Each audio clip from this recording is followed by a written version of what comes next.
think a lot of this, and what I even really like tell other founders, is a lot of this is not really about motivation. It's about discipline.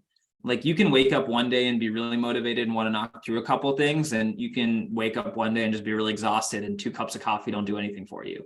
And it's about discipline. It's about showing up every day and getting the work done and getting stuff moving. And you might not like what you do every day for work, but you need to love what you do. And I think that distinction is really, really important of like, are you building something that's meaningful, that you genuinely care about, that like makes a difference for the people around you?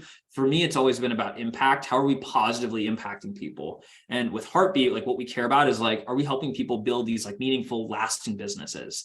Because what I found over and over again in my life is like, when you can take these small businesses or you can take these individuals and you can give them a chance to make money and do it in a sustainable, lasting way, right? It's teaching somebody how to fish rather than giving a fish. I mean, you can completely change the trajectory of people's lives. Like what you can give them basically is financial independence. That is a really powerful concept. And that's something that we care about a lot. So knowing that that is the end goal and that's what we're working towards, I think it makes it easier to take it on the chin when stuff gets difficult, stuff gets harder. Hey, welcome to Beginner Maps, where we showcase stories of scary career pivots so that you get the courage, path, and role models to carve out a career that you love. That was Murtaza, the co-founder and CEO of Heartbeat, an awesome platform for building communities. Heartbeat combines the power of Slack, Notion, Luma, Meetsy, Zoom, and many other platforms that we community builders often need to stitch together to get a functioning community. In this interview, we talk about why some of his passionate users were creating YouTube tutorials on how to use Heartbeat for free, and how he gathered them to create the Hearth community. We also spent time talking about how he thinks about hiring and what he values in an employee as an early stage startup founder. Finally, I discussed some of my favorite tweets of his and asked follow-up questions on them. Here, he talks about going homeless, how he networked when he was starting in the community industry, and how an idea borrowed from a video game became his key strategy as a founder.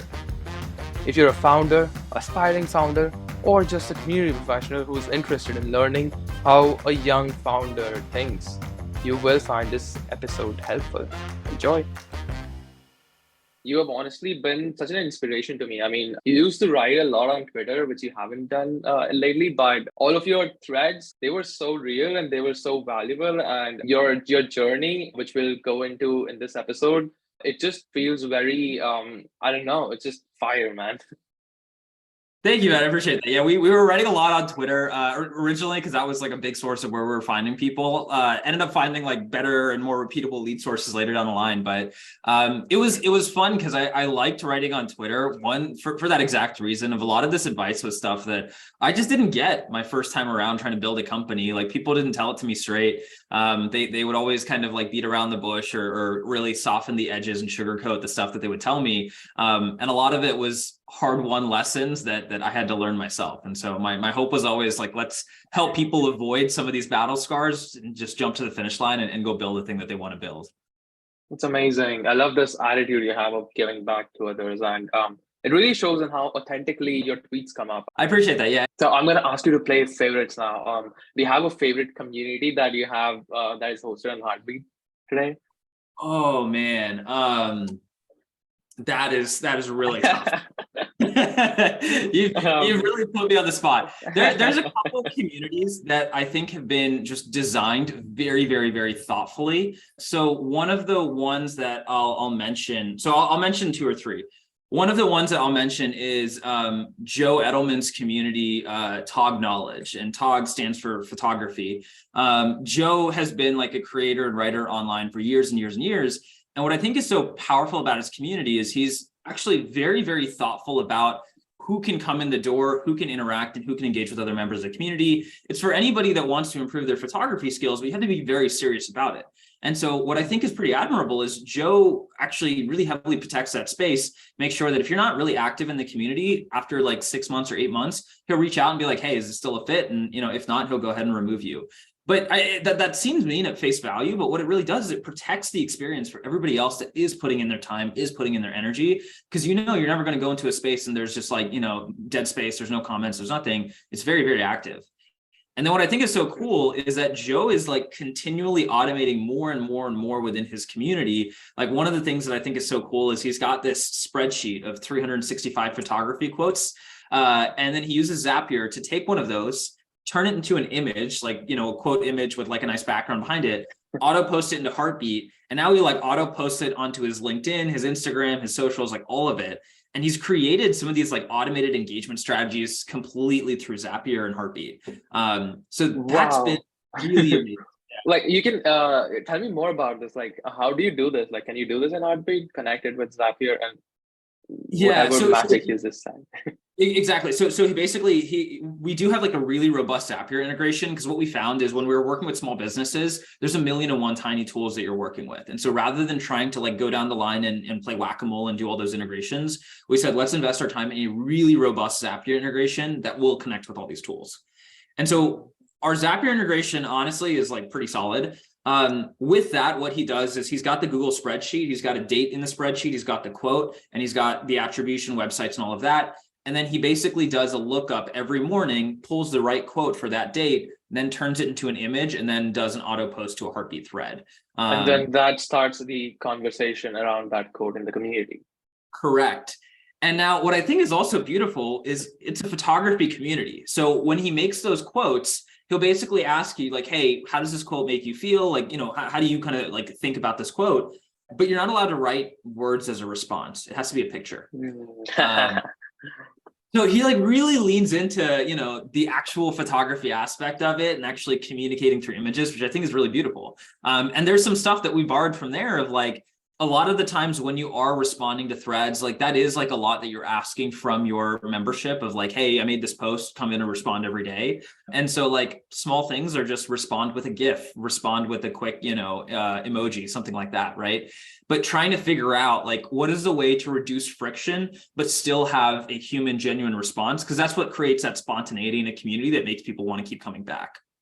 I love it. And what are the other, like you mentioned, you have got two. Yeah. Another one that we mention a lot is, and this is Naomi Rotenberg's community. She is a pet trainer in New Jersey, if I'm correct.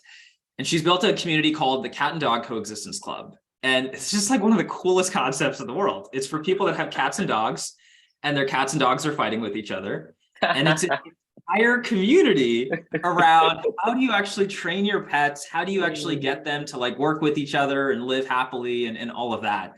And she does like live pet trainings over Zoom. She does like, you know, a lot of like, you'll take a video of your cat doing something wrong and post in the community. She'll help you with it. Other people will come in. And we actually brought her in for like a whole showcase event in the community. And somebody asked, they were like, hey, do you do like dog training? She was like, nope, if you have two dogs and they're fighting, I don't do training for that. There's enough people to do that. Somebody asked, do you do cat and cat training? She's like, you know, I thought about it, but I realized that my niche is really cats and dogs. And so she's like, I'm the only person in the world that focuses on cats and dogs. But that is incredible. It works so well for her. And the core insight that I thought was actually really valuable that she brought up, and she was like, look, you know, I realize this is kind of weird, but what happens is there's pet trainings all over the place. All of those pet trainings focus on the pets, as you would expect, of all their time and energy is about, hey, how do we make this cat and this dog like actually interact in a positive way? But what happens is you as a pet owner, there's actually a lot of stress when you have a household and you have these animals fighting with each other. And there's a lot of guilt that you feel as a pet owner of like, am I doing things wrong? Am I a bad owner? Like I'm trying everything I can to get my dog to not, you know, bark at my cat or my cat not to scratch at my dog, right? And so that's what she's tapped into is all of the stress and the guilt that people feel and they worry about when they are trying to like bring their pets together. That's what she's helping out with. Which when you think about it, incredible business. And she's doing very well. She's monetizing it through Heartbeat. It's a paid community? It's a paid community. Yeah, it's okay. If I'm correct, it's $50 a month. And she's doing very, very well in terms of growth. So she was one of our first 20 communities on Heartbeat. She's still with us. And it's just so cool to see how her community has grown and evolved and improved. Yeah. This is amazing. And the two insights that you mentioned there, the first one being that, you know, being very intentional about who is in the space. And then the next is having something really very niche and protecting it and being very intentional about the niche. Do you think that you're also taking that into the Hearth community? We try to. There's actually quite a bit of intentional friction that's popped into the Hearth. And so the Hearth is our customer community. All our customers come in there, live in there. We used to have, it's a type form. You fill out a quick type form survey. It used to be like 3 questions. You'd fill it out. And then we would ask you, and it was like a full paragraph of like, hey, we expect some pretty decent amounts of engagement. We're going to help you out as much as possible, but like, this is one of those areas where you get as much as you give. And so there's that whole statement. You have to say like, yes, I am like ready to actually like put in time and energy, and I want to be a part of the Hearth. So that you have to like clearly opt into like putting in that energy. But that survey used to be 4 questions. If I'm correct, it's like 17 questions now. Like it's a pretty decent sized survey. And I would say right now, only about 30% of Heartbeat's customers are in the Hearth, but that's a good thing. Like we don't want it to just blow up overnight. We're trying to be really intentional about the growth there. Otherwise, it doesn't actually feel like a community. So there is some actual intentional friction put in there. Now, we don't do a lot of like daily posts or anything like that, but we do actually try to like create some niching down in the community. So what we've noticed is, especially for like, and we've actually talked about this with Hearth members too, with customer communities like this, as the company grows over time, the volume of new customers starts to like really eclipse the existing customers that are there. And so the questions naturally gravitate more and more to like day 1 questions, day 10 questions, day 30 questions of like, hey, I'm just getting started on Heartbeat. How do I do this? And so for the expert members, they actually are sort of losing value over time. And so what we ended up doing is we started building out these interest groups. So we've got one for an automations group. We've got one for coaching communities. We've got one for faith-based communities. Another one for communities around or online marketing specifically for communities. And so that's what we found has actually been helpful. We'll have these communities. You can choose one of the these interest groups. You can choose one of them on sign in, and then it kind of has a sub community around it that's all built within Heartbeat. So you have your own channel for the automations. And then what we did is we took our customers, and we have certain customers that we've actually promoted to facilitators of these groups.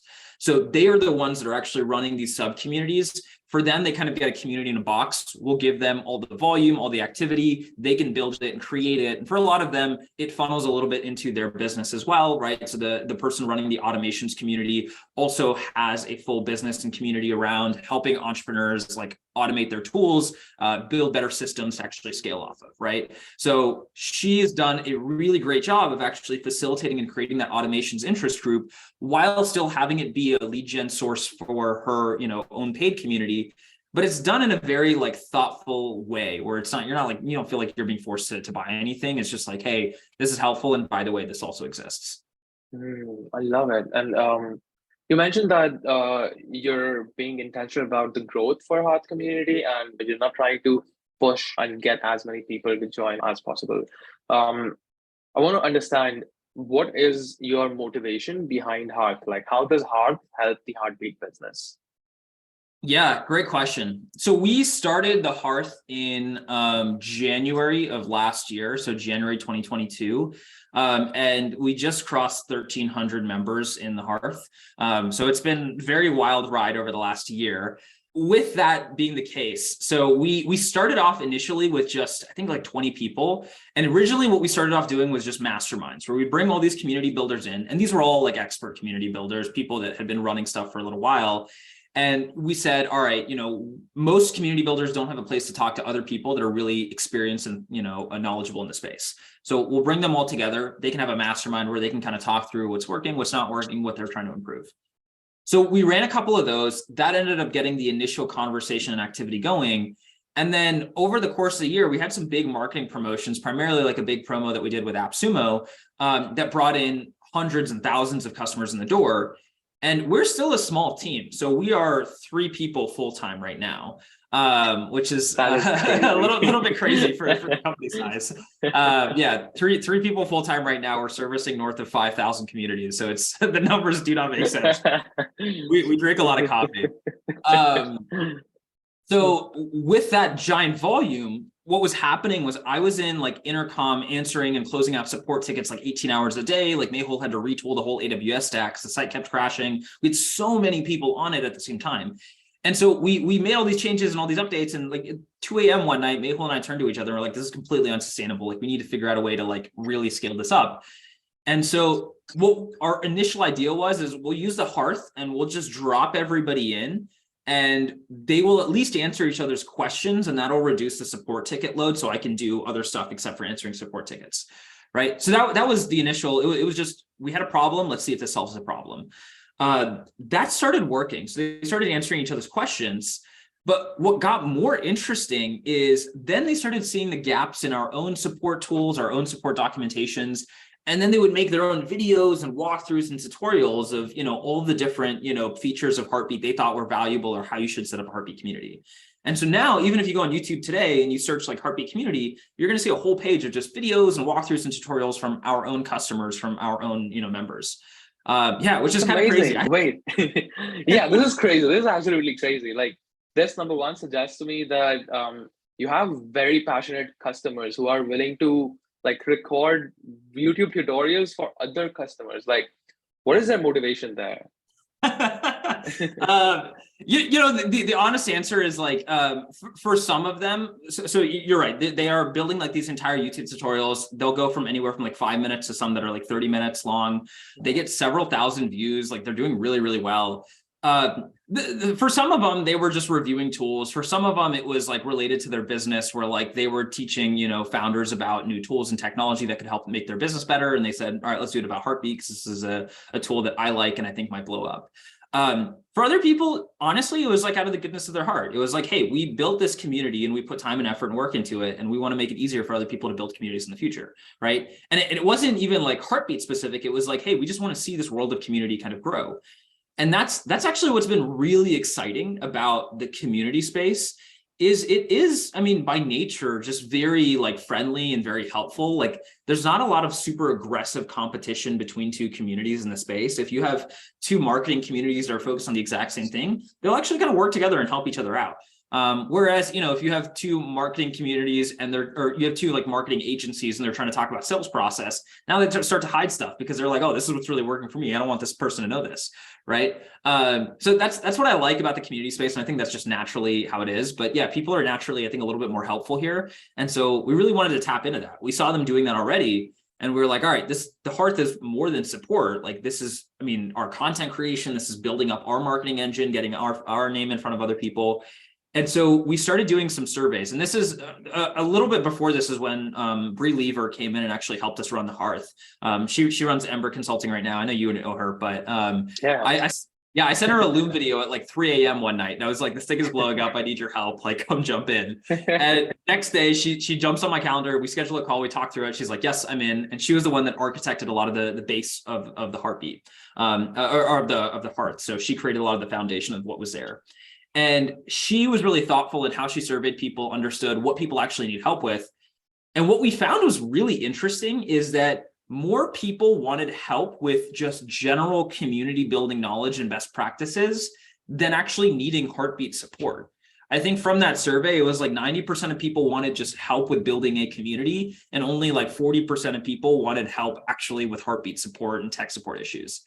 And so that's what we were finding. And so that leaning has kind of led us to the Hearth and where it's at today is where we really see it from a like community let's say from a business standpoint. We're teaching people about better community building practices, and that helps with activations, people getting on the software, actually getting set up, launching their community. And right now we're seeing about 50% of communities launch within 7.5 days. So that's the thing that really matters to us is, can we get you to launch faster than anybody else? And launch in a way that you're happy with, right? If we get you to launch instantly and then you hate it and you don't like it, that's not good for us either. That hurts our bottom line. So launch in a thoughtful and sustainable way. So that is like the business goal here. The more community goal is we want this to be a lighthouse of best community building practices. And what we realize is that most of those practices have not been written yet.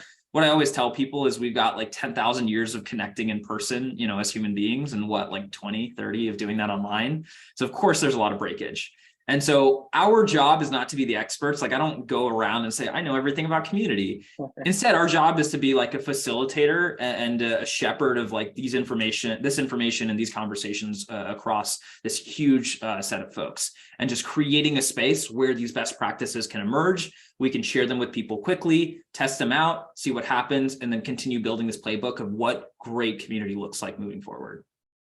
Love this so much. Okay. So there is so much in what you just said that I want to dive into, but I'll start at the very beginning where you mentioned that you're only three people at Heartbeat. Like that's the entire team. Tell me, Yeah. who are the three people? So myself, I'm a former coder, but at this point, my code base access has been revoked.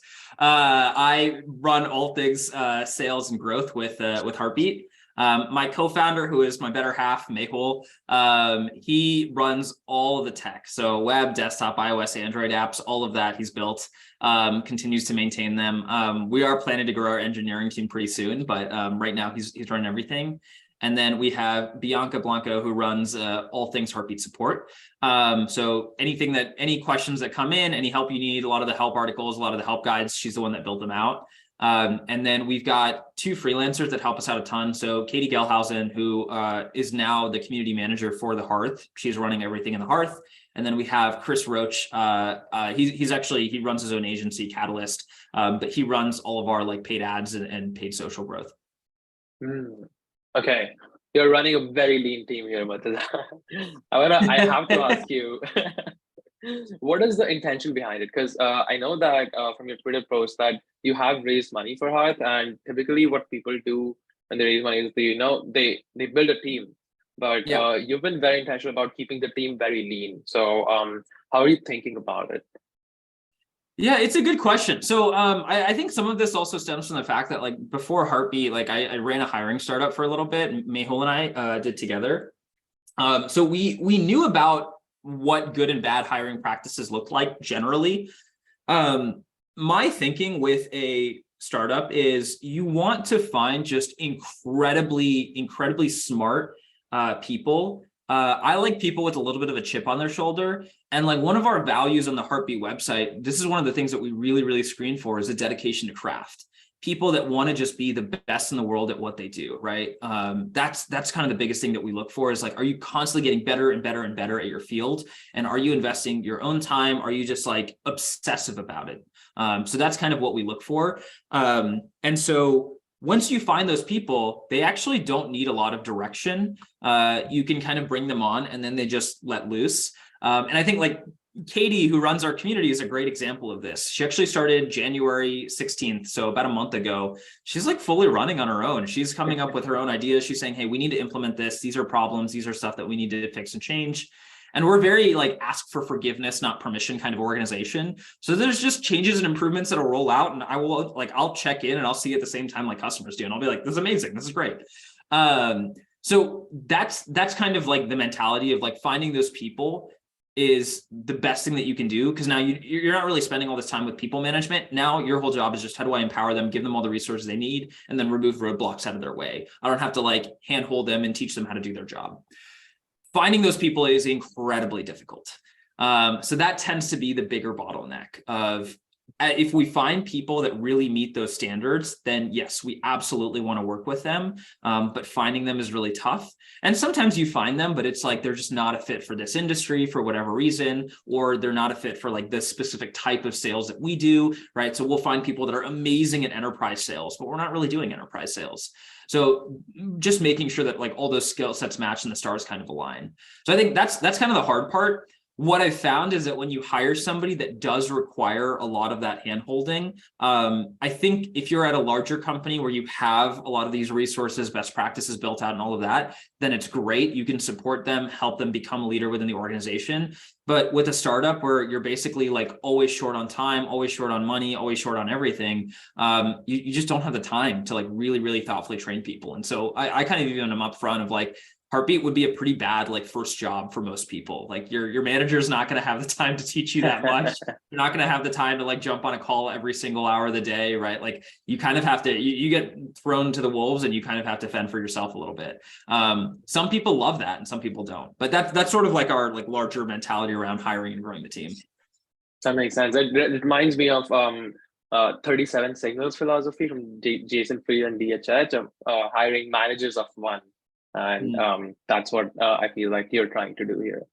Yeah, we even have like a big push with our whole team of like there's like a lot of managing up articles. Like there's one from First Round that's really good. But yeah, that's kind of what we expect is like everybody needs to.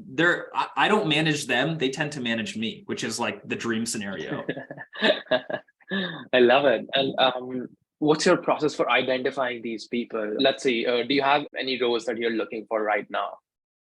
That's a great question. We don't have anything that we're immediately hiring for, but we'll probably start putting up some engineering roles soon. What we found. How will you screen and how will you, find the right candidate there? Yeah. So usually when people are obsessive about improving their skill set, there is a very clear like breadcrumb path that shows that. Every job that they've worked at, they can pretty meaningfully speak to the impact that they've had there. And usually like my first round interviews with people is not like, I don't have a list of behavioral questions. I'll just kind of go down their resume and I'll be like, cool, you were at this job. Like, what did you do there? Right? Like, what was the big impact that you had? And they'll talk through some of this stuff. And all you have to do is ask 2 or 3 questions into the specifics. So for example, when we brought Bianca on board, one of her previous organizations, she was like the first support rep they hired there. And then I was like, okay, cool. So you're the first support rep. What did you build? And she kind of talked to me about, hey, I built these help guides. I did this. This is the systems that I put up.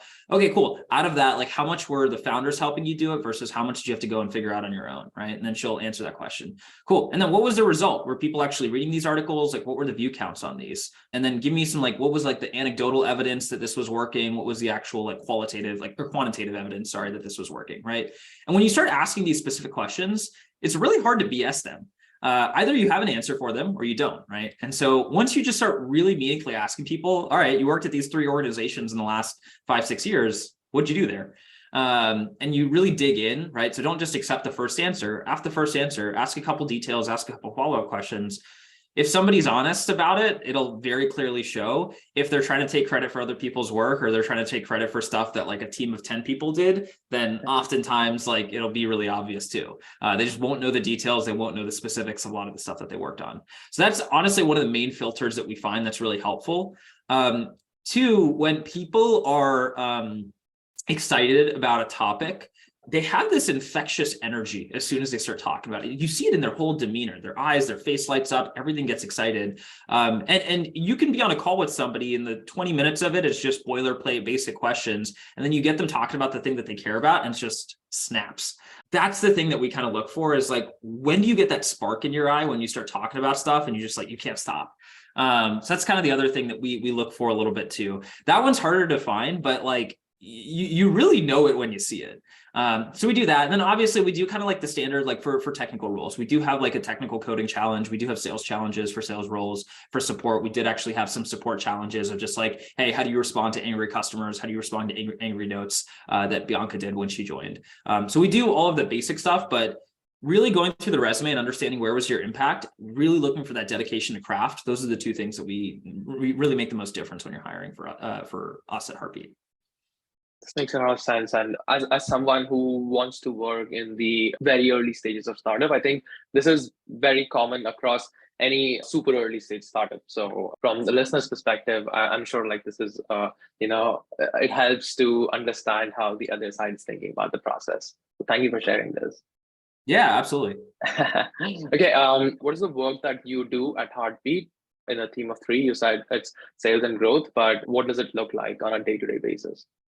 Yeah, so sales and growth covers a wide berth of areas. My job relates to anything that gets customers in the door. So the way I even just do the breakup, and we kind of have it explained internally, is I do everything about getting customers in the door and getting them to swipe a credit card. Mehul does everything related to tech.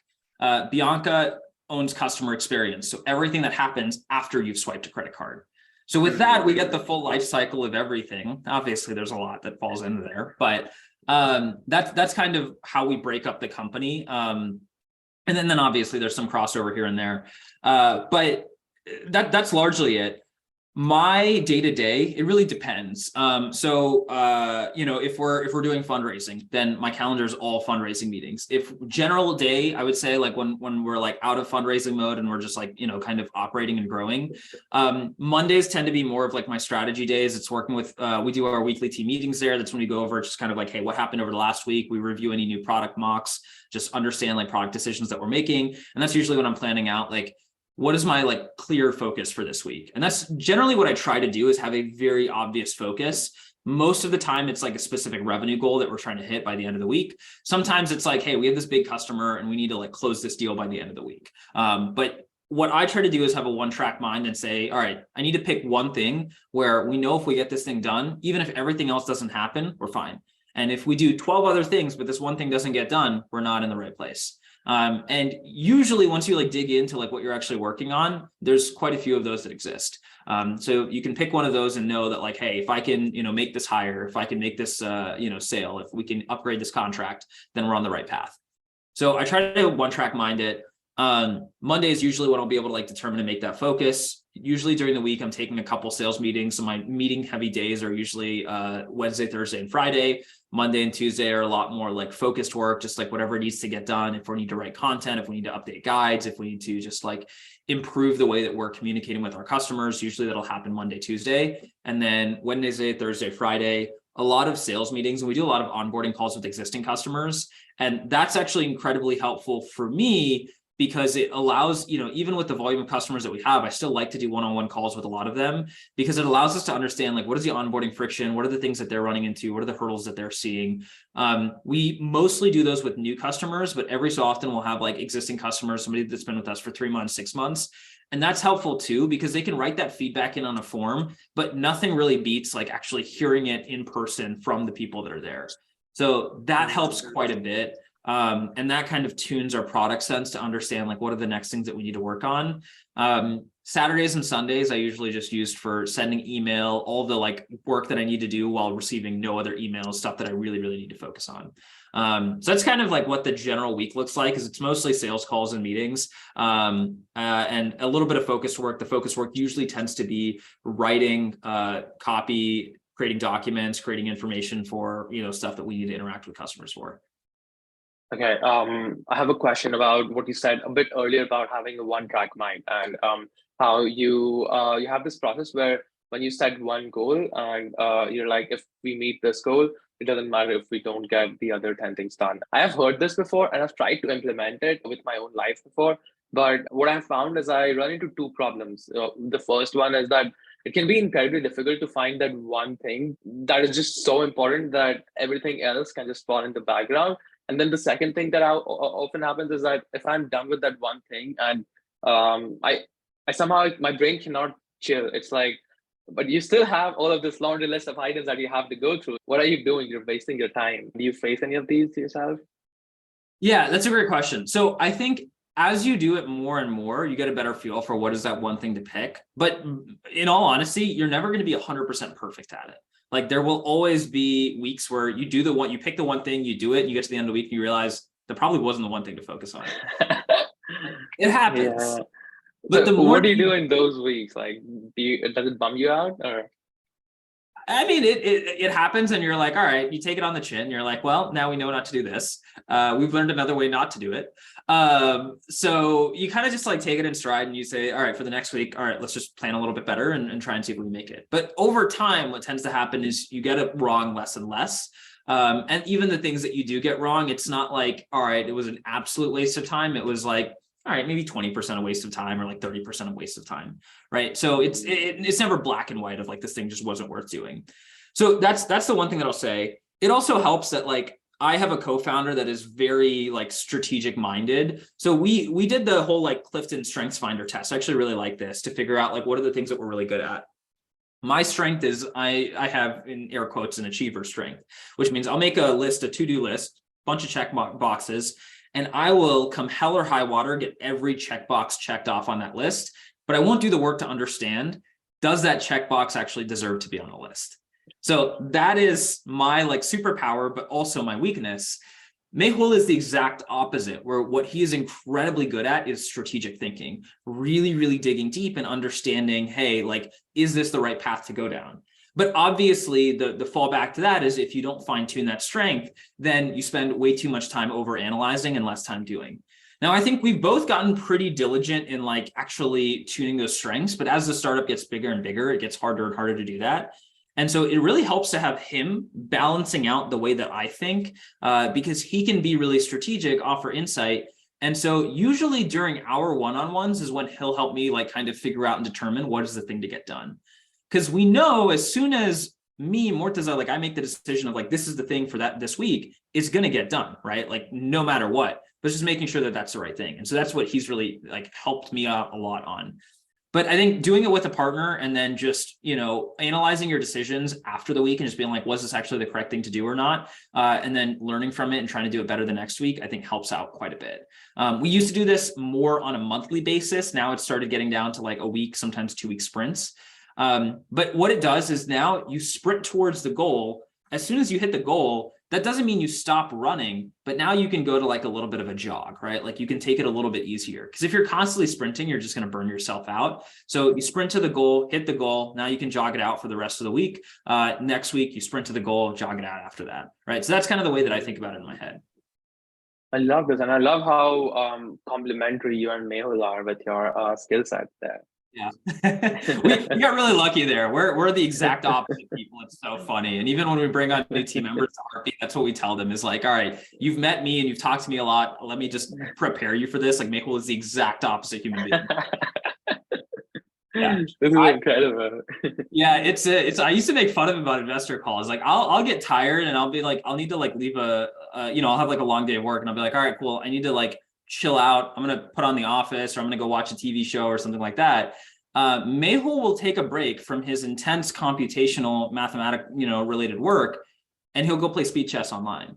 And it's the most frustrating thing for me, because it's like, how do you take a break from coding by then going and playing this like intense strategic online that is also timed? Because why do that to yourself, right? So we're just entirely opposite people. This is amazing. I'm going to ask you to take a time machine with me and take me back to the early days of being a founder and even meeting Mehul. So you worked on this other startup before called Career Blitz. So tell me, how did you start it and how did you teach yourself to code during the process? Yeah, great question. So I started teaching myself to code a little bit before that. So I learned how to code actually through hackathons. And so this I even joke about is like my coding skills came from communities. I was at Georgia Tech. I went to this one speech from a founder, Kyle Porter. He's the founder of a company called SalesLoft in Atlanta. They're doing really well. He's actually, it was really cool. There's the whole full story thing, but he gave a talk of, if you're going to build a startup, you need to be either really good at building stuff or at selling stuff, right? Because those are really the only two roles that exist. And I was like, all right, let me, focus on building. And so I tried to take coding classes at Georgia Tech. It took me 6 months to fail out of those. And so I was like, all right, we got to find like another route to do this. And so hackathons was like the obvious next option. And so Georgia Tech being a target school, what they would do is, all these hackathons were getting started up around the country. Georgia Tech is a well-known school for coders.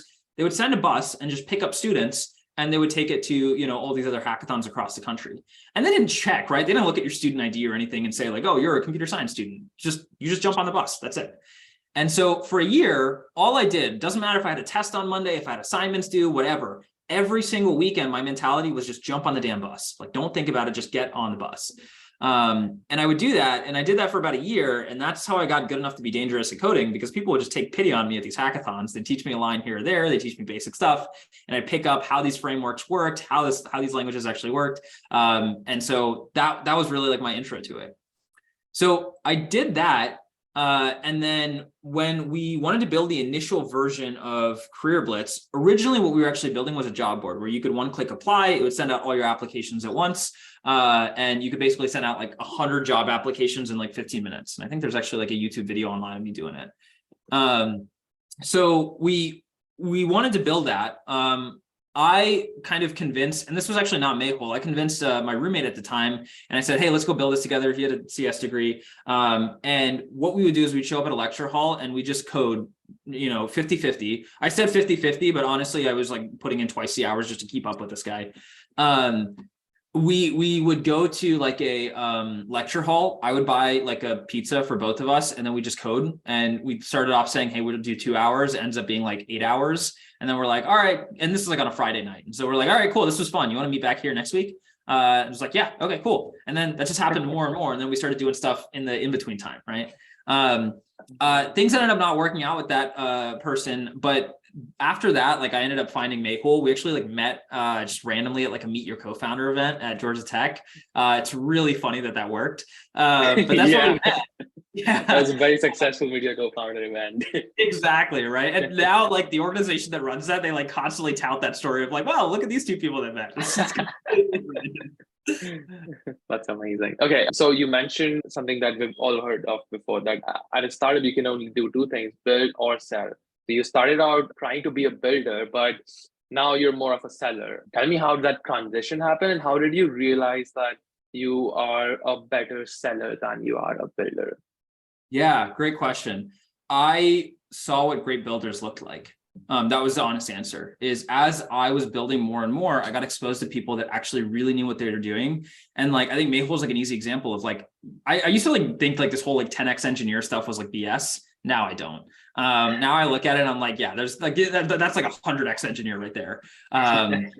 So that seeing what great looked like, I was like, I'm not going to be that. And it was more so that like the things that you have to do to be great did not excite me at all. So like one of the things that Mehul actually like enjoys doing is jumping into these like really deep technical problems and jumping in and solving them. Like he has no worries about digging up research papers to understand how like specific algorithms work. So like the last company was like a machine learning company that we're building. He had no problem jumping into these really deep, incredibly mathematical papers, understanding them, pulling them apart. And like I have a little bit of like a math degree in engineering as well, but I was like, I don't want to do this. It sounds boring as anything. And what I found that I liked more was like having conversations and actually talking to people. And I found that that not only gave me energy, but that like excited me. And I wanted to get better and better at that. Like the process of getting better at that was genuinely fun for me. So that was kind of what really pushed me. And I'd done a little bit of sales work in college just to like get money to some organizations. I did a lot of stuff to raise corporate sponsorship money for different clubs and organizations that I was on the exec team for in college. So I had a little bit of the sales chops. And then I did a sales internship in college because I knew, like, I kind of in the back of my head thought it might be helpful. And, you know, a lot of that stuff has like really played in of like, I'm just pulling on stuff that I saw while I was interning at like a big sales org. And that's a lot of what I draw on. But yeah, it was seeing what good looks like and realizing that I didn't want that. This is very insightful. So that internship that you're mentioning, I just pulled your description of working at that internship from your LinkedIn, and I'm quoting what you've written there. It says, generated more than $600,000 in pipeline over 2 months through 350 plus cold calls per week and 15 plus email campaigns to about 2,500 prospects. That is a lot. Well, I talked about being obsessive, right, man? Like I was there. I think I was like 19 when I did that internship. I was obsessive. I came in, they gave me leads. And I was a sales development rep. So like you're basically in a bullpen of 35 other people and you're like smiling and dialing on the phone every day. And they had these leaderboards up there with like a plasma screen TV, and they would like show who had the most calls in the day. Every single day I want to get at the top. And so it says 350 a week, but there were most of the days I was trying to go past 100 dials a day. Like honestly, like several days where I was trying to go past 150. But I just knew that like I had to hit my reps and I had to get as many conversations in as I could. And at some point, like, I think there is like a quality versus quantity kind of thing. But oftentimes when you're just starting out in your career, it's quantity. It's just like getting as many at bats as you can. And I was kind of aware of that. So I just said, all right, I'm here for 3 months. Let me soak it up. And so the territory that I was actually supposed to cover was East Coast. And I was in San Francisco. So 3-hour time difference. So I would get to the office around 6:30, 7 a.m. And that's when I would start making my calls. But I would start off on East Coast hours, and then I kind of bugged some of the other reps in the room for their stale leads or the stuff that wasn't really converting. And they would send me some stuff in California. So I would start off on East Coast time, and then I would end my day usually 5, 6 p.m. Pacific time. So I'd basically like move across the country in leads and just hit up people. And so like I did everything I could to just maximize my learning there. And that ended up creating a ton of pipeline while I was there too. I love it. And what did you learn there about sales that maybe carries over with you today at Heartbeat? Yeah, that's a good question. So I think sales is genuinely like one of the most important things to like have done well at a startup. And I think right now, the way the industry is, most startups are like founded by like more technical people. Most of the tech startups, I guess, are founded by more technical people, at least from my worldview and from my lens of what I've seen. And a lot of people are just like, I don't want to learn sales. I don't want to do it. I think there's this incorrect notion that sales is kind of like being this like used car salesman or like this real great sweet talker, like kind of like the Harvey Specter in Suits, or like the Don Draper in Mad Men, right? But it's really not that.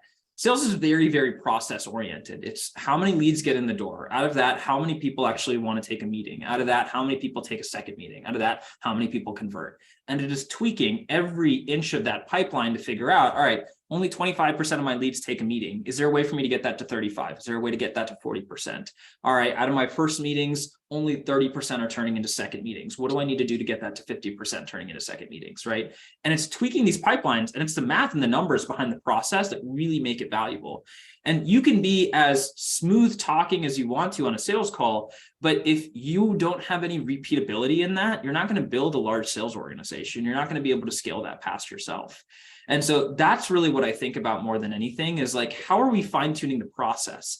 And what we are really, really specific about is like, what is the conversion rate at every single stage of your journey with Heartbeat until you swipe your credit card, right? And actually, we even look really deeply at after you swipe your credit card, great, how well are you able to actually activate and launch your community, launch your paid membership with your audience, right? Does it take you 5 days? Does it take you 10 days? And what are the steps and the actual triggers in the product that you need to hit to do that?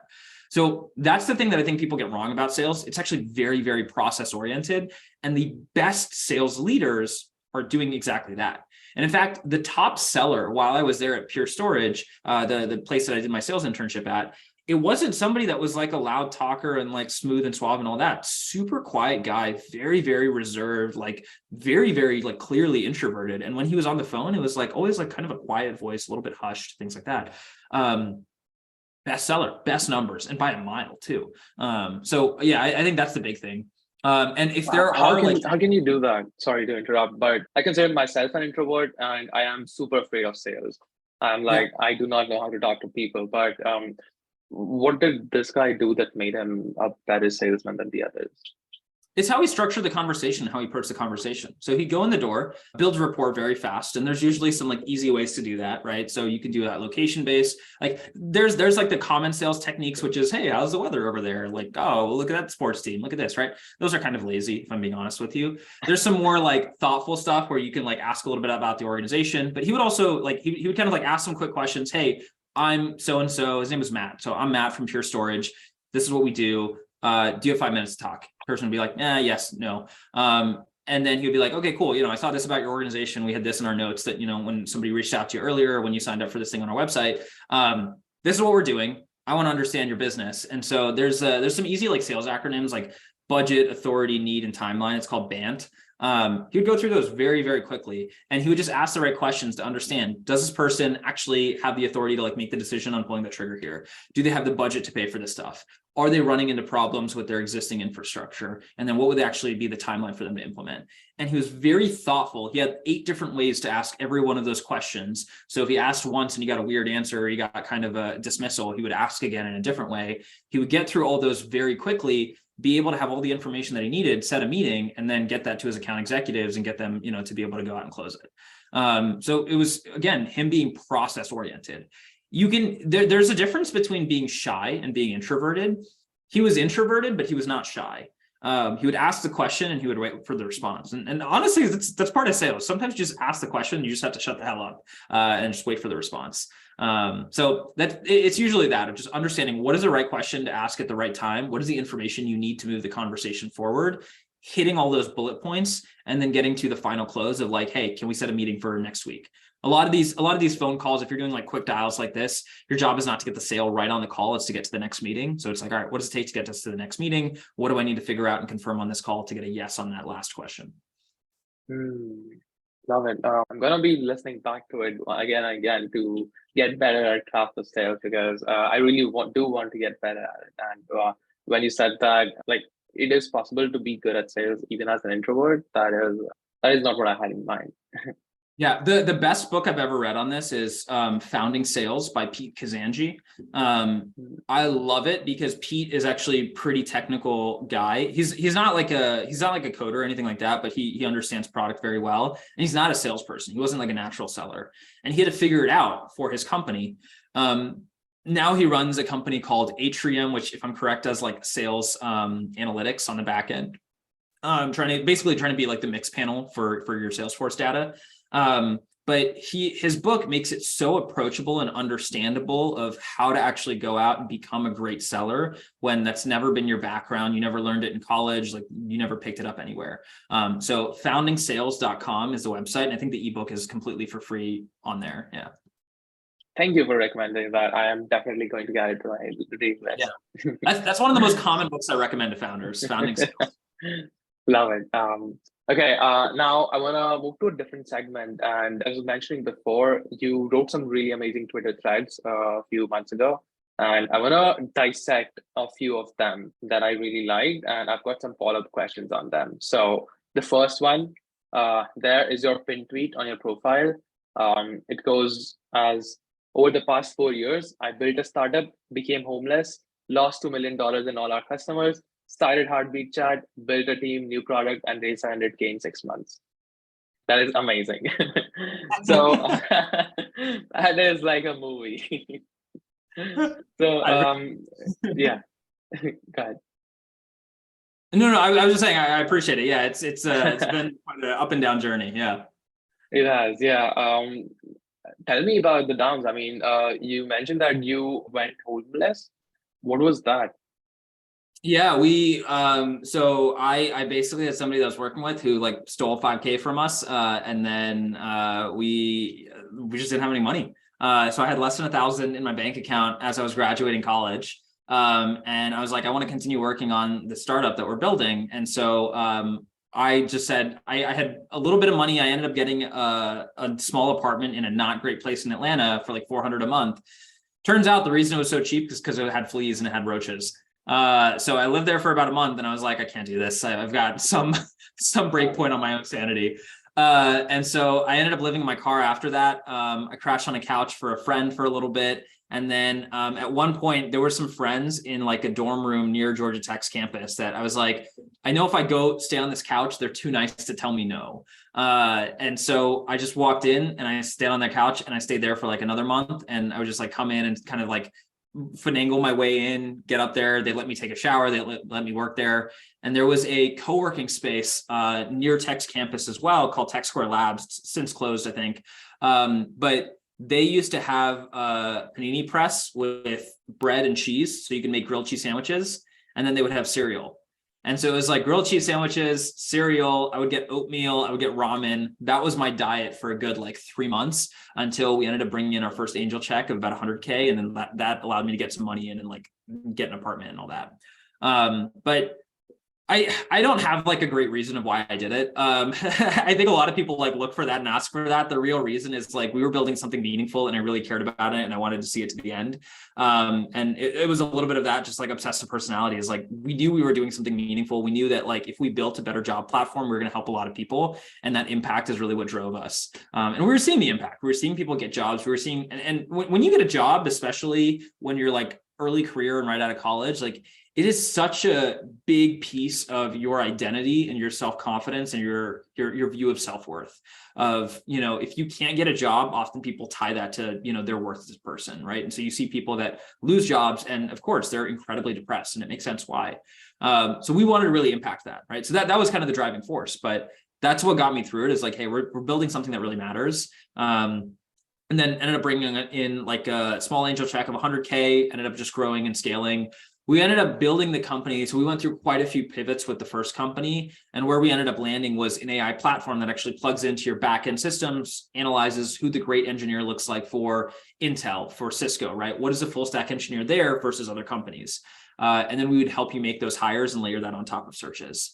So we ran that company for about 3.5 years. We were in the middle of raising our seed round. So we actually got term sheets for north of 2 million. And that's when COVID hits New York. And so COVID hit New York, and that was when all the quarantine started happening. Our lead investor was in New York. So we got this very awkward phone call on a Friday afternoon of like, hey, we're pulling out of this deal. And then one by one, everybody else pulled out the same day. And then that Monday, we started getting calls from our customers. And now the way this worked is we got paid on contingency. So we get paid 8% to 10% of first year salary on any of these hires. So that means if we're not hiring for you, we're not making money. Well, all these companies go under hiring freezes. We had entire hiring teams of like 5 people, 7 people that we're working with that got all laid off that Monday. And so basically over the course of those 4 days, the entire business falls apart. And we're kind of left with this really awkward situation of like, all right, do we just sit on our hands and hope the job market and the recruiting market bounces back? Or do we go build something else? And for me, my time has always been the most valuable thing. And so we talked with our investors, we had like really deep conversation with them, and they're like, just go do something else like this, like, don't wait here, like go build the next thing. And so that Mehul and I, we still liked each other at that point. We said, all right, let's keep working together. I ended up taking a job with Georgia Tech's Startup Accelerator, started off as a partner to 12 teams. But this was just as a switch from in-person to virtual was happening. So I ended up becoming their head of community like week 2, because we needed to do a better job of connecting teams and building interrelationships digitally. I think we did really, really great that summer. We had some amazing outcomes as a result of that. But what I also saw was that the tooling to run and manage these larger communities was terrible. And that was kind of the big impetus for Heartbeat of like, all right, we can do better. At the same time, I'm really good friends with the founders of Sora Schools in Atlanta. So massive online high school that they've created. They actually just raised like 24 million from General Catalyst. They're doing very well. But I was seeing them run through the exact same issues and problems that we were seeing at the accelerator. And so I was like, all right, these are 2 data points. These are 2 slightly different companies, but they're running into the exact same issues. There's something here. And that's when Mehul and I said, all right, let's 100% double down on building this. Wow. Okay. That is a lot. You were saying it all with a smile on your face right now, but I'm sure it must have been like incredibly difficult, building in an apartment with cockroaches and asking friends. And you mentioned that people often tie their self-worth with jobs that they get out of college, and here you are, you didn't have it, and like for all reasons, your startup that you were obsessive about, like, it was falling apart. So what helped you keep it all together? It's a great question. My honest answer is I don't know. I will say, like, I think a lot of this, and what I even really like tell other founders, is a lot of this is not really about motivation, it's about discipline. Like, you can wake up one day and be really motivated and want to knock through a couple of things, and you can wake up one day and just be really exhausted and 2 cups of coffee don't do anything for you. And it's about discipline. It's about showing up every day and getting the work done and getting stuff moving. And you might not like what you do every day for work, but you need to love what you do. And I think that distinction is really, really important of like, are you building something that's meaningful, that you genuinely care about, that like makes a difference for the people around you? For me, it's always been about impact. How are we positively impacting people? And with Heartbeat, like, what we care about is like, are we helping people build these like meaningful, lasting businesses? Because what I found over and over again in my life is like, when you can take these small businesses or you can take these individuals and you can give them a chance to make money and do it in a sustainable, lasting way, right? It's teaching somebody how to fish rather than giving a fish. I mean, you can completely change the trajectory of people's lives. Like, what you can give them basically is financial independence. That is a really powerful concept. And that's something that we care about a lot. So knowing that that is the end goal and that's what we're working towards, I think it makes it easier to take it on the chin when stuff gets difficult, stuff gets harder, right? And that was the same thing that we were doing with Career Blitz, is we were trying to give people financial independence by giving them a job that created that, that lifestyle that they have, where now they can spend money on things, they can save, they can, go buy a house, they can do all the stuff that they really struggled to do before. So that's kind of like the way that we thought about it. But I think it's just discipline. It's discipline more than motivation. But it's hard. It sucks. Like, when you're living in your car, it sucks. You got to build a support network. You have to talk to people. You have to just be like open to feedback. You have to take care of yourself. When even Career Blitz fell apart and we ended up closing down the company, it was an incredibly depressing time. Like, I was not happy. I was having a really, really hard time. And I called a lot of friends. I had a lot of people that I just like talked through it with. But there's no easy way to sugarcoat it. It was like, honestly, like one of the darkest times in my life, but you got to bounce back at some point, right? So this is very inspiring, Murtaza. I'm so glad. This makes me just so glad that we were able to record this call together. Of course, yeah. Okay, I'm gonna jump into another tweet of yours that I really like. It's about networking. You say that you hit 1,000 MRR in 90 days, all through intros. This probably means I started with a great network, right? I didn't.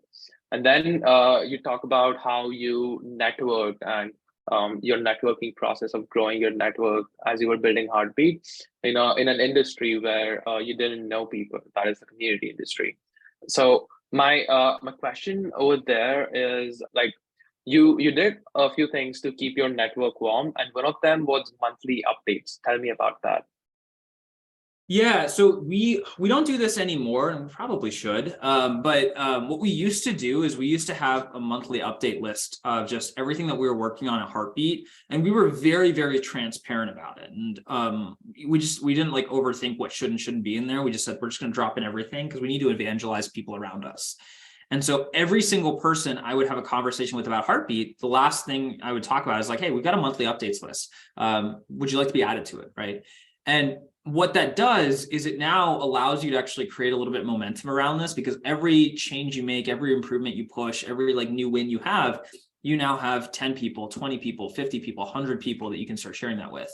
And then what we started doing is we like even added like a shout out section in there of like, hey, shout out to, you know, so-and-so for helping us with this. So shout out to this person for this intro. And that shout outs list would start growing longer and longer. And that was also like an easy way for us to like go back and reach out to people, because there is a little bit of value in that like social, like, you know, hey, thank you to this person. And I'm sending that on an email list to 50 other folks. So people would kind of like want to be on that shout out list. I think it's just like a natural human inclination. So we do that. And then what I also found is using that list kept people warm so that I could reach out and make additional asks for them. And one thing that I always joke about with networking is the way to like win at networking, and I say that in air quotes for people that are not watching the video, but the way to win in air quotes at networking is you just help the other person before they help you. So you figure out like, what is the way that I can make their life meaningfully better? I can help them in their business where they're at. When you have this list of 20, 30, 40, 50 warm people that you're regularly updating, you have more intros you can make for them. And so I know you noticed this on the call that you and I had, but every single call I'm on, I'm just like, hey, who can I connect you to? Who can I introduce you to, right? I may not have other stuff that I can help move your business forward. I don't have deals that I can give you. I don't have sales that I can give you, but I know I can make some intros for you, right? So let's knock it out. And I personally tried to make like 2-3 intros on every founder call that I'm on, just because I know that the power of a network is not really about the size of a network. It's really how interconnected that network actually is. And so as I'm continuing to build that up and scale up the interconnection between people, it actually creates it helps me grow my worth as well, because now I'm like the central node in a lot of that. So some of it was strategic. Some of it was like, hey, this is the right thing to do. But like, that's once you start building up, you know, the first 10, 20 contacts and you keep them warm, you can continue to like provide value to every new person you talk to by introducing them to people from the 20. And people from the 20 get value out of it too, right? They're not accepting those meetings out of the goodness of their heart. There's something that they can actually gain from it too. Yeah, that's right. And I love this approach, but I'm also a little bit scared of trying it out, the keeping a network warm thing, because I'm afraid that what if people think of me as coming off as annoying, like, you know, being in the inbox every month, sending them updates about my own company. Like, wouldn't it feel, I don't know, too selfish of me? What do you think about that? I don't know. How many emails do you get a day? Like less than 10. Okay. Less than 10. That's fair. But that means you're, let's say about like 8, right? 8 times 30 is what? 240 emails that you're getting a month, and you are 1 out of 240. Is that like really that much? Yeah, I mean, yeah, that's right. And right. And for reference, I'm getting like anywhere from 50 to 100 emails a day, right? So if I'm getting, you know, let's even just say 50 emails a day, 50 times 30 is what? 600 emails that I'm getting a month. If you're 1 out of 600, no, I don't find that annoying. In fact, when I follow up with people, I follow up every 2 business days. I keep following up until you tell me to stop emailing you, right? Like, that's my mentality. Once a month, no. when you're competing for inbox time against people like me, no, once a month is not a lot. Okay, and so if I wanna, I'm gonna ask you for advice right now on the air. Like, if I want to do this with this podcast, who should I add to this list? All the previous guests? Every single guest, you should reach out to them and just send them a personal note of like, hey, I want to start these like monthly updates of like how we can build this larger movement together, because that's what people want to contribute to, is this larger movement, not, you know, your business, not your side project, not this tiny thing that you want to do, but like, hey, this is the world and the vision that we want to create. And I want you to be a part of this. Can I add you to my monthly updates? Just shoot me back a yes or no on this, and, you know, I'll take care of it. Right. And then respect those preferences, of course. Right. And I assume you will. Put people in there and then just start doing it. And you might just be sending this update to 10 people. You might be sending it to 15 people. And that's okay. You got to start somewhere. And then every single conversation you have, just remember to throw it in at the end of like, hey, we do these monthly updates. I'd love to keep you like in the know. And then also it just is an easy way for me to like continue helping you out with like any wins that we get, we can, pass on if it's relevant. So that way it's like, it's valuable for me. I mostly say yes when founders ask me, because not a lot of founders actually ask me. Like, honestly, like if I look through my inbox right now, maybe like 6, 7 people that are doing this regularly with me. And I mean, I talked to over 250 founders over the course of like 2021, 2022. Like I've talked to hundreds of founders, and maybe like less than 10 have me on their email lists. So yeah, it's not a big ask, but like I find it valuable too. I also learn from the way that you solve problems. Like I'll read through your updates. I'll be like, huh, that was an interesting way to tackle that, or that was like a cool way to like approach this, right? And that helps me grow my own skill set and add to my own repertoire. Okay, I'm gonna do this. I'll be getting an email about this. Yeah, after this call. Cool. It's already a yes for me, so you don't need to send me an email. It's already. Awesome. Okay. Now one final thing that I want to get into is another of your tweets that I really, really love. It's you say that one of the most powerful concepts in startups is the idea of min-maxing. This is super popular in video games, and I learned it from RuneScape. Tell us about this idea. I loved this tweet, and this is advice that actually, it's funny because this tweet thread did not do like as well as some of the other ones. But I was actually talking to my roommate about this yesterday, because he's kind of exploring the startup land too. So and this all has a point, but it's gonna take me a second to get there. So RuneScape was like the video game that I played growing up. I freaking love that game. That was probably like my first real digital community, and from like 6th grade to like 8th grade, I was playing that a lot. So in the game, there's basically like, you have all of these different skills. You have like wood cutting and fire making and cooking and all that. And then you also have a combat level. And that combat level is a composite of 5 different skills you have. It's like attack, strength, defense, ranged, and magic. So it's those 5 skills, and there is like a little bit of math that happens between them and averaging that happens between them to get your entire combat level. So what ended up happening, and this is like around like 2007-ish time, is you had these like gamers that figured out how that math works.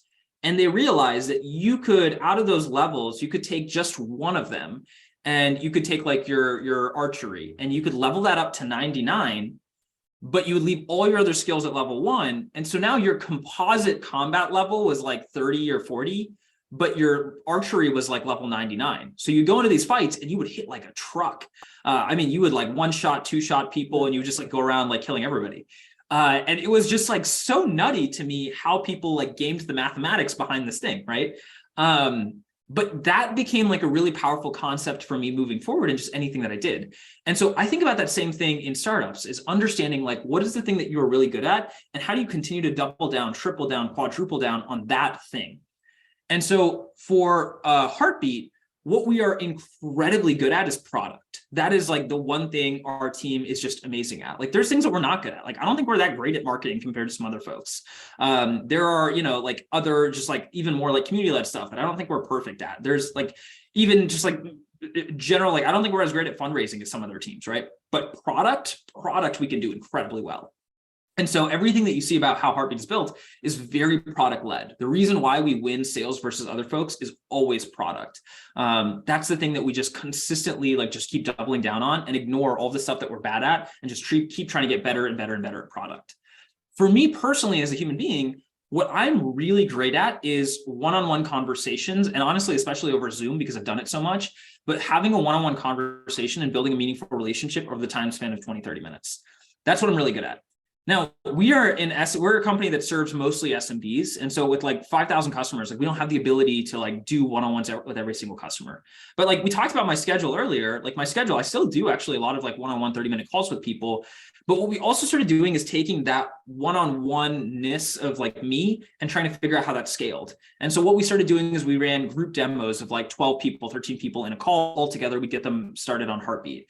Then we started running town halls where we'd bring everybody, I'd be on the Zoom call. I'd just be kind of like talk to them of like, hey, this is what we did last month. This is what's coming up for the next month. And then we want to open the floor for any feedback you have. And we realized we could take that same stuff and start scaling it to these larger and larger group events. And that's what has created this big like community feel around Heartbeat. Is it's me taking that one-on-one sales skill that I have that I'm really good at and figuring out how do I make this scale and get better and better within the company. And I was talking to our community manager, Katie, about this earlier, like moving from selling one-on-one to selling to 2 people in a call and then selling to 3 people is actually a very tough skill to master. And this is like a really common like interview question that they'll have like more experienced account executives do of like, hey, here's a room of 5 people, you have to sell to them, because you have to basically like find every individual person, pull them in, get them engaged. It's really easy to zone out when you're like in an audience of 5 people listening on a call. And so it took me some time to get better and better to the point where now I can run a call of 50 people, 100 people. I think the biggest one we did was like 200 people live on Zoom. So it takes some time to build those skills, but we kept doubling down on it over and over and over again of like what is working, and the stuff that we were not great at, either we hired out for if we really needed to, or we just completely ignored it and said, hey, we'll get to it later. Right. I love this. I love this because it makes so much sense of just doubling down on your strengths. But as I was reading it, I also had this question in my mind, which is how do you balance this with the advice of constantly learning new things and going out of your comfort zone? I think like if you are getting better at the skills, so like if there are skills that you are good at and you are still doubling down on them, like you're still getting out of your comfort zone a little bit. If you're not getting out of your comfort zone, even in the skills that you like, it's hard.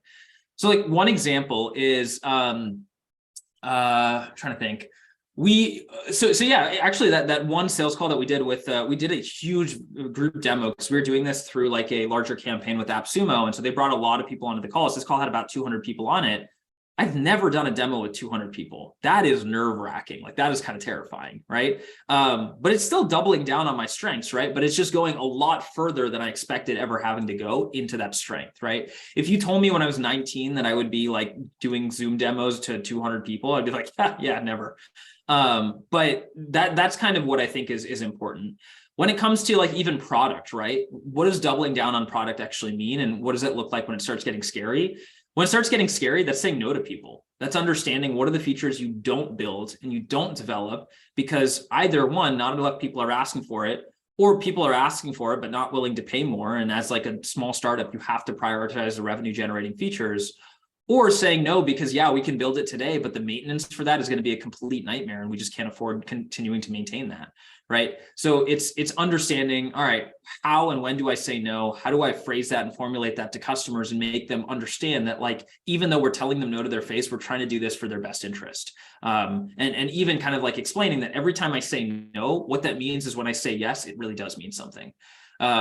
So that's kind of like where it starts to get scary as you delve deeper and deeper into those skills. I think when you start off, it's like, there's not that much that starts to appear scary. As soon it's success, like it's non-existent, and then it just comes all at once.